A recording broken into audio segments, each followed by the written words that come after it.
we've got to position our young people to transcend their learning so that they can come up with new ideas and new solutions to the world's problems.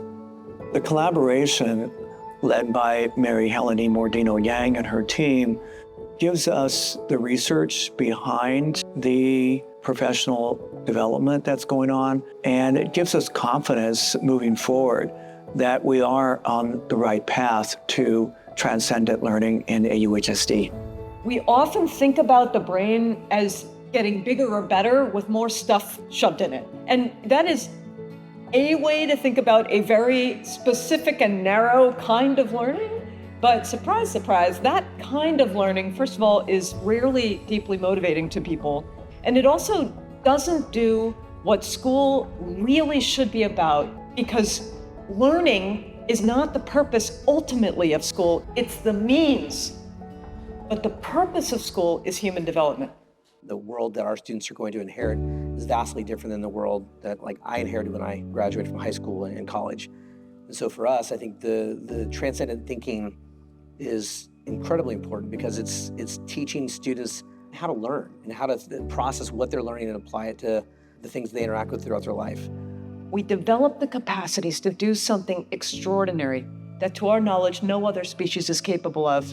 And that is the ability to do what we're calling transcend, to do transcendent thinking, which really means moving beyond the here and now. It's the capacity to have emotions about ideas, the stories that you conjure for yourself and each other that become the stuff of cultural learning in its truest sense, the stuff of identities. Younger kids can see glimmers of that, but in adolescence, kids are deeply motivated. If we can tap into that at school, we would have something extraordinary. We both took public health and social justice, and it just focused on specific towns like Milwaukee, where people were severely deep in poverty. It really changed my outlook on life, because it really taught me to really be grateful for what I have now, and to really be more considerate about other people and what they might be going through. What we see is that the same regions of the brain that are activated to keep you alive are the ones that are involved again when you are experiencing complex emotions about ideas. Our physiological regulation mechanisms are co-opted through experience to steer our learning. And that's the power of education that actually engages kids deeply in managing their own agency through the learning process. And your opportunity is to shape that more by orchestrating opportunities for them to really own it and move through it in deep ways, to feel what it feels like to think about powerful ideas.